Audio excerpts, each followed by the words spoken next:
Welcome to Sunday Sermons from the Williamsburg Community Chapel, brought to you by the Chapel Podcast Network.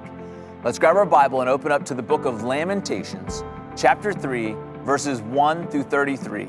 And I'll read verses 22 through 24 for us now, as we prepare to hear from Travis Simone as he helps us continue in our series titled Lament In Exile.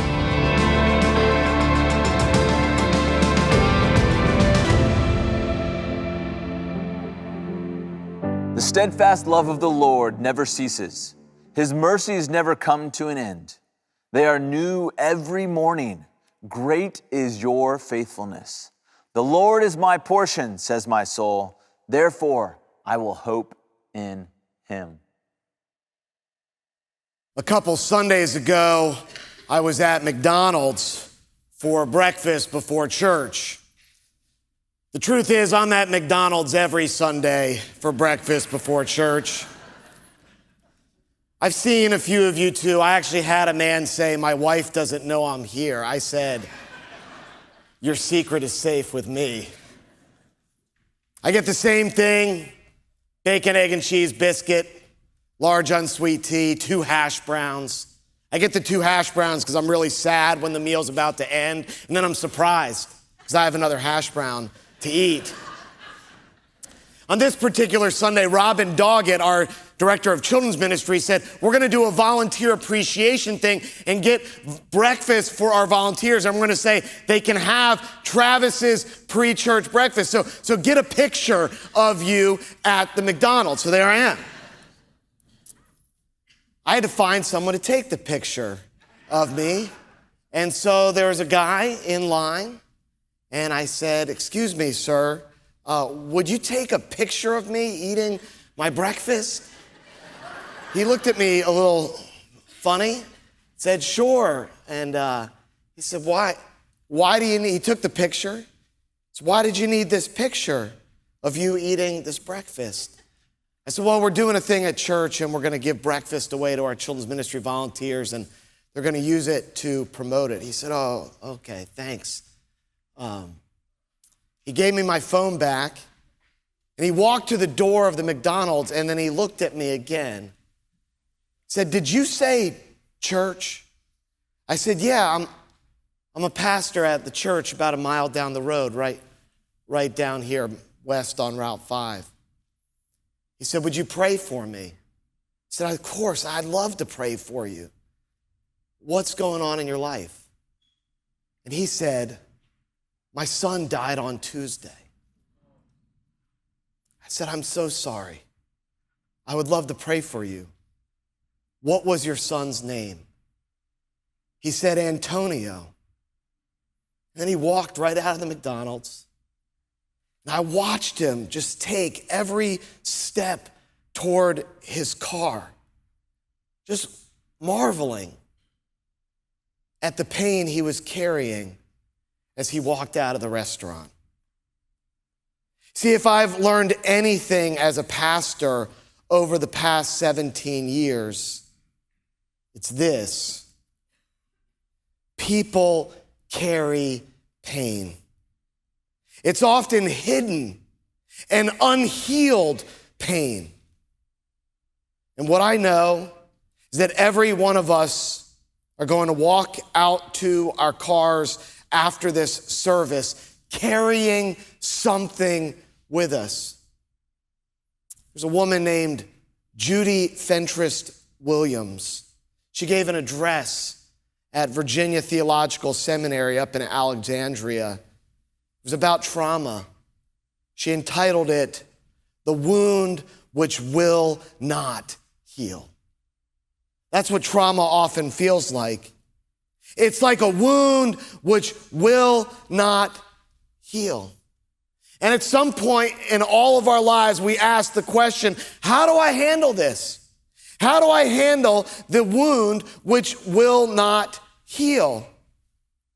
Remember from last week, these are the questions that Lamentations asks. The book actually starts with this question. Lamentations 1:1 cries out, "How?" The question gets repeated in chapter 2, verse 1, in chapter 4, verse 1, as if the book was saying, how do I handle this? That opening word in Lamentations isn't just a question. A biblical scholar named Kathleen O'Connor described it like this. The opening word is an exclamation of shock. It could be pronounced with a catch in the voice or with a gasp. This is why one of my favorite translations of this Hebrew word is in the Common English Bible. They start the book of Lamentations like this. Oh no. Oh no. How do I handle this? While many in our culture run from their pain, or try to run through their pain, or lay down in the midst of their pain, the message of Lamentations is this: learn to lament. You have to learn to lament your pain. And last week, as we examined Lamentations chapter 1, we talked about learning to lament candidly, completely, and collectively. As we come to Lamentations chapter 3, it's the longest chapter in the book. The message is the same. Learn to lament completely, candidly, and collectively. Only the message is intensified. Look at Lamentations 3, verse 1. I am the man who has seen affliction. You see, in chapter 1, a narrator passively observed the tragedy of Jerusalem's fall. In chapter 1, we met the daughter of Zion. She was a literary personification of the city. Here, as we get to chapter 3, the narrator is gone. The author drops the mask of daughter of Zion, and he cries out, I'm the man. I'm the one who has seen affliction. As candid as chapter 1 was, the author tried to put some distance between himself and what happened, using the narrator and using this character of the daughter of Zion. In chapter 3, the distance is gone, and he cries out, I am the man. This is the author breaking through into the middle of the story. Here's what I saw. Here's my pain. See, in Lamentations 3, we have to learn to lament very candidly. The Hebrew word for man, when he says, I am the man, it's not one of the two common Hebrew words for man. It's not what you would expect. It's a Hebrew word that means strong man. This is a warrior. This is a man who was engaged in the battle with Babylon over Zion. I was a strong man. And yet, in chapter 3, we read the lament, the very candid lament of a strong man admitting something. He's admitting that he's not strong enough to bear the pain of what happened. Again, verse 1, I am the man who has seen affliction under the rod of his wrath. The rod was the tool of a shepherd. You remember Psalm 23, thy rod and thy staff, they comfort me. The staff is what the shepherd used to keep the sheep in line. The rod is what the shepherd used to fend off wild animals who might attack the sheep. It was like a club. It often had rocks or metal embedded in it. The image here is the strong man says, I was hit. I was hit with the rod of God's wrath. In other words, God is like a shepherd here who turned on the sheep. Look at verses 4, 7, 10, and 13. He made my flesh and skin waste away. Verse 7, he has walled me about so that I cannot escape. Verse 10, he is a bear lying in wait for me, a lion hiding. Verse 13, he drove into my kidneys the arrows of his quiver. God is described like a plague that made my body waste away. Like a jailer who put me in an inescapable prison, like a wild animal who viciously attacked me, like a hunter who shot me straight through the heart. The message of Lamentations 3 is learn to lament very candidly and learn to lament very completely.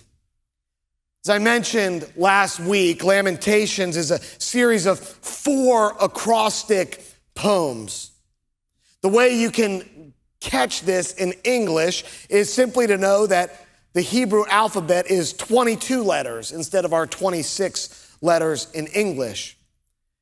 There are 22 verses in chapters 1 and 2 and chapters 4 and 5 to represent the 22 letters of the Hebrew alphabet. But Lamentations chapter 3 is not 22 verses like the other chapters. And again, I gave you half just like last week. And again, apologize for the small font. Half is as good as I can do. There are large print Bibles in the back, and you can raise your hand, and Rich Sylvester will be happy to bring you a large print Bible. But I gave you half. So if you just double 33, what you'll know is that Lamentations chapter 3 is 66 verses. Again, all other chapters are 22. This one's 66. Why? Lamentations 3 is a triple acrostic. It doesn't go A, B, C, D. It goes A, B, B, B, C, C, C, D, D, D. In other words, the man, he's saying something like this.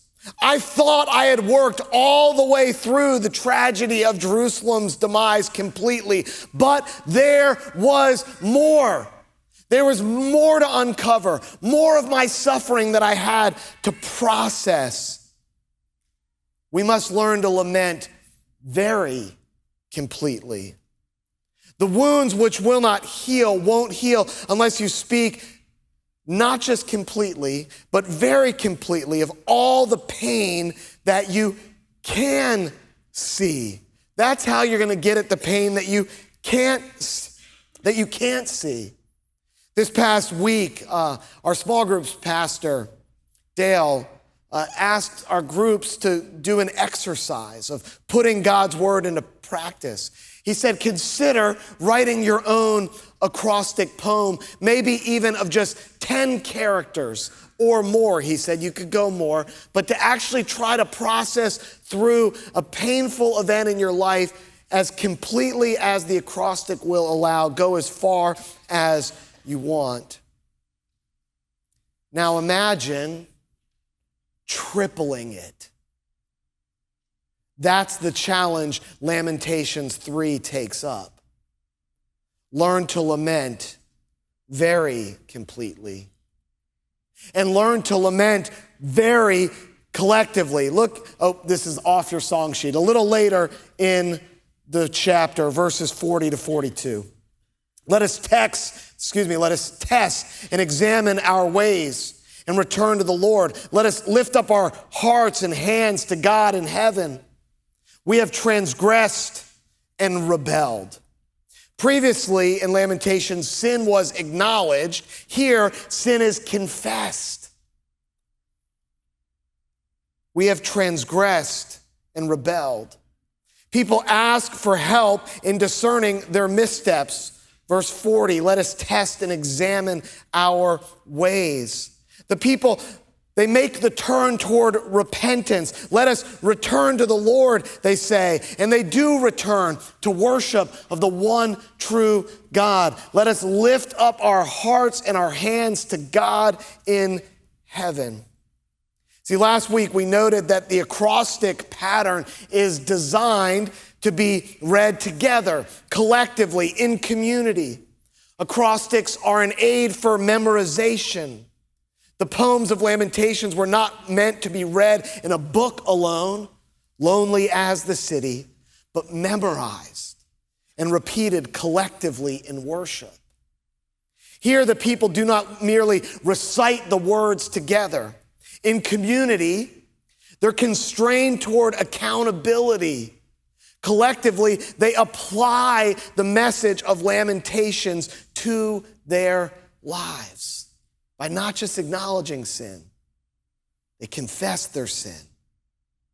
And so in Lamentations chapter 3, we learn to lament very candidly, very completely, very collectively. And I'll admit, this sounds hard. This sounds complicated. This sounds messy. Why revisit the pain at that level? Why make the effort to meticulously work through something I'd rather forget?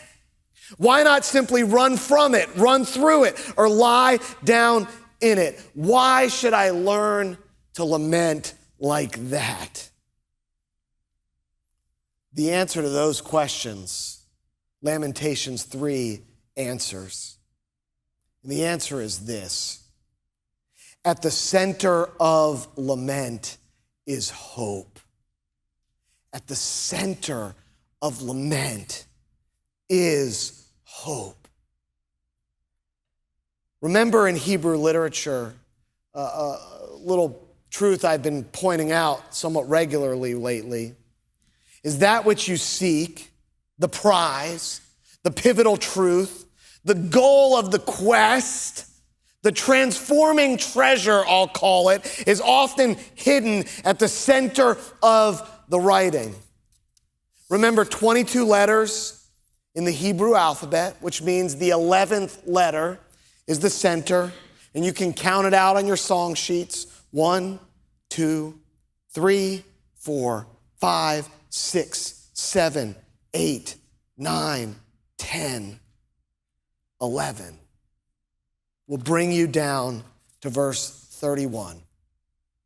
Verses 31 through 33 is the center of Lamentations chapter 3.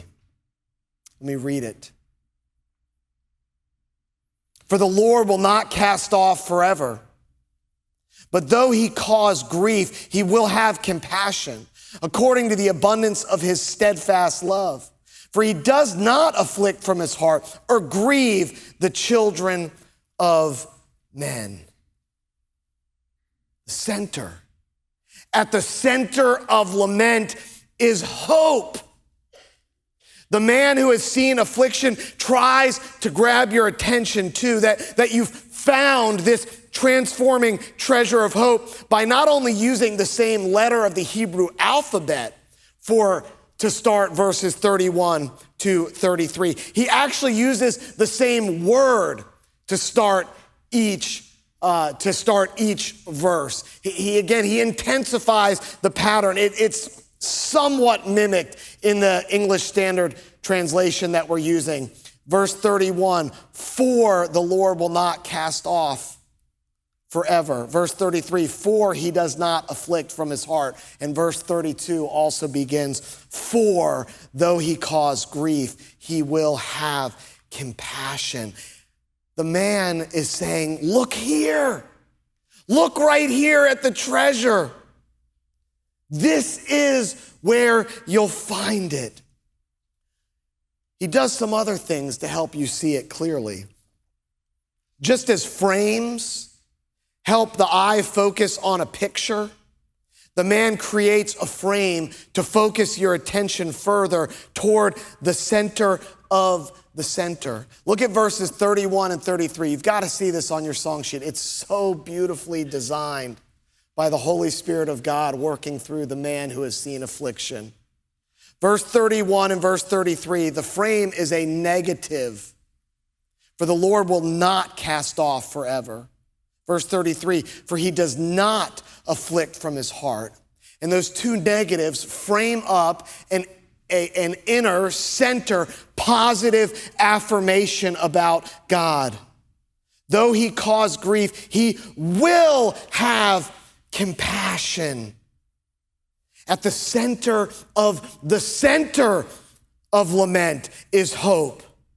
But wait, there's more. Lamentations is 5 chapters long. This makes Lamentations 3 the central chapter of the book. The triple acrostic of chapter 3, you're not even going to believe this. The triple acrostic of chapter 3 makes Lamentations 3 the same length as chapters 4 and 5 combined. Can you see what the author is getting at? The central chapter, the central verse, the center verse of the center set of verses. At the center of the center of the center of lament is hope. That's what the man wants you to see. Biblical scholar Robin Perry noticed this and wrote this. This stanza contains perhaps the most profound theological insight of the whole book, and its location is perhaps no coincidence. Right at the literal center of the book of Lamentations is an appreciation of the Lord as the ground of hope. At the center of lament is hope. That's why it's worth doing the hard work of learning to lament. And so in our remaining time, I have one more question for us. How do we get there? How do we get all the way to the center? How do we keep plumbing the depths of the pain we don't want anyone to see, that we dare not speak out loud? How do we get there? See, the hope that we read about at the center of Lamentations 3 is actually a direct contradiction of what we read in Lamentations 3, verses 16 through 18. Look at 16 to 18 with me. He has made my teeth grind on gravel and made me cower in ashes. My soul is bereft of peace. I have forgotten what happiness is. So I say, my endurance has perished. So has my hope from the Lord. In other words, my hope died. The man who has seen affliction, he almost gives up. He almost fails to push on toward the center of his lament. And so my question is, how does the man get from all hope has died to God will, not might, God will have compassion according to the abundance of his steadfast love? And that's our application for today. How do we get from all our hope has died to the hope that stands at the center of lament? Imagine a diver descending toward the depths and darkness of the ocean floor. And as he's about 30 meters away, he gets nervous. Am I going to have enough oxygen? Is the pressure going to be too great? Am I wearing the right type of protective dive suit? What will happen when I get down there? That's something of what the man is experiencing as he descends toward the depths of his pain, toward the center of his lament. He wonders, does he have the strength to get there? Will his heart fail as he moves through those final affirmations of his grief? And so how does he get there? How does he keep going when he thinks all his hope is lost? He remembers something. He remembers something. It's in verses 19 through 21. Remember my affliction and my wanderings, the wormwood and the gall. My soul continually remembers it and is bowed down within me. But this I call to mind and therefore have hope. Did you notice the repeated word? The repeated word is remember. He calls something to mind, and that phrase call to mind is actually, I think it's a little too weak for what is happening. The Hebrew is literally, this I cause to return to my heart. It is an act of fierce discipline that this man undertakes. If you want to get all the way to the hope at the center of lament, remember. At the moment you think you can't lament any more candidly, any more completely, or any more collectively, the moment you think I can't go further, the man who has seen affliction will look at you and say, remember, and respond. Remember God's tenacious solidarity and respond with total humility. Remember God's tenacious solidarity and respond with total humility. Look at verses 22 to 23 with me. The steadfast love of the Lord never ceases. His mercies never come to an end. They are new every morning. Great is your faithfulness. That phrase, steadfast love, is one of the most common affirmations of God's character in the Old Testament. It's the Hebrew word hesed, and it is surely in the top 10 list, on the top 10 list of Hebrew words you need to know. Hesed. It often it's very hard to translate in English with one word. You really can't do it. It's often translated as steadfast love, constant love, loyal love. If people try to translate it with one word, they often use the word commitment. My favorite translation is from biblical scholar Walter Brueggemann. He defines hesed as God's tenacious solidarity. The man remembers God's tenacious solidarity is inexhaustible. God has not and will not give up on his people. God has not and will not ever forget his people. Corollary, God has not and will not give up on you. God has not and will not forget you.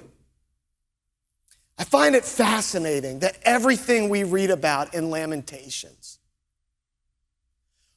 was actually foreshadowed and foretold in the book of Deuteronomy. As Moses stood on the plains of Moab with God's people, before they even crossed into the promised land, he told them that they would sin. They would violate God's covenant. It would have grave consequences. And yet he also reminded them at the same time of God's tenacious solidarity. This is a little long. It's worth reading. Hang with me.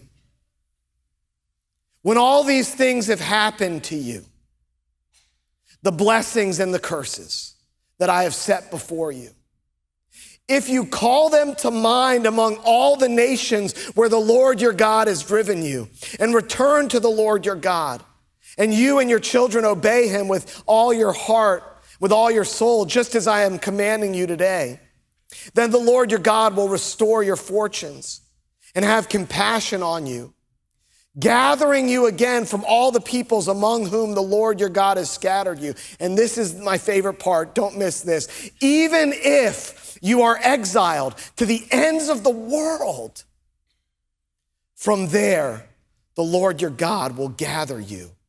And from there, he will bring you back. Even if you're exiled to the end of the world. My tenacious solidarity means I will come after you there. You can count on it. You can take it to the bank. Moses did. That's what he told God's people before they ever sinned, before they violated the covenant, before they even entered and inherited the promised land. He said, you're going to lose the promised land, but you can never lose the one who promised the land. He'll come after you. When you remember God's tenacious solidarity, the only appropriate response is total humility. Look at verses 28 through 29. Then let him sit alone in silence when it is laid on him. Let him put his mouth in the dust. There may yet be hope. I read that this week and was perplexed. How does this guy have hope as his face is in the dirt, lying on the ground? How does hope come in that moment? See, to put one's mouth in the dust was an ancient act of voluntary submission before a superior. Trusting God's tenacious solidarity, the man surrenders. God, if this is what you have for me, I'll accept it. I know you'll rescue me, so I'll accept it. God, I know you're enough for me, so I'll accept it.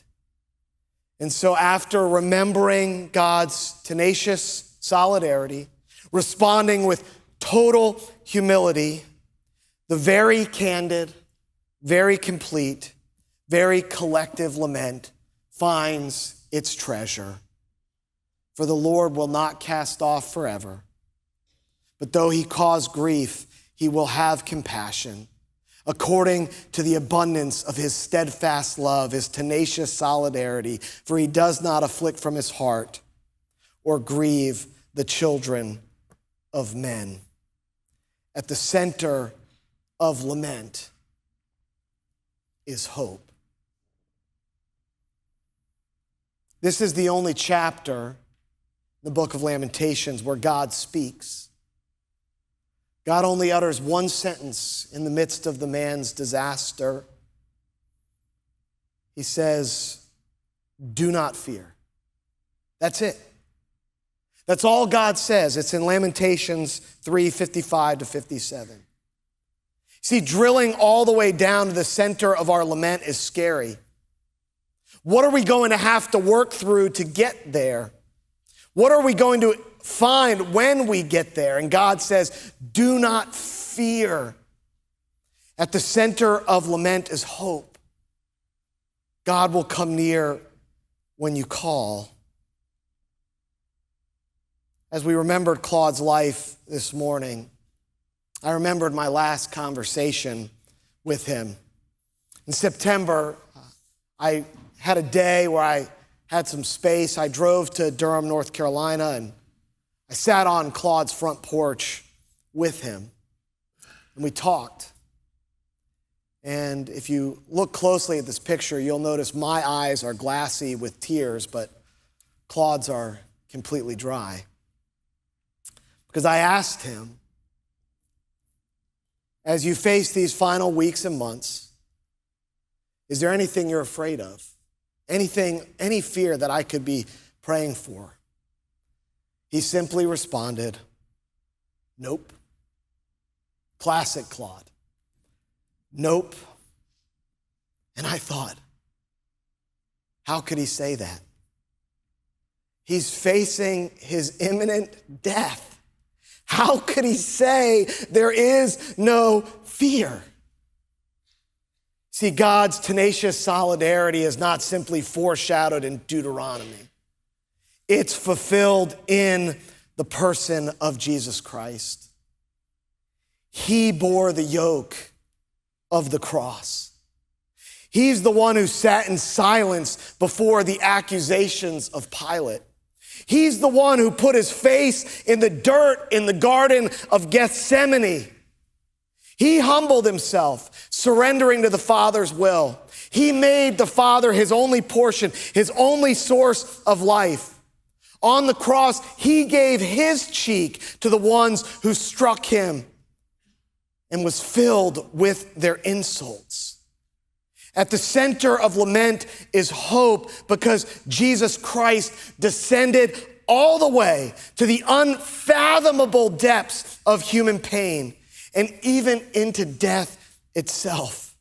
So when we trust him, He meets us at the center of our lament with hope, not just of a better life, but of a brand new, born again life.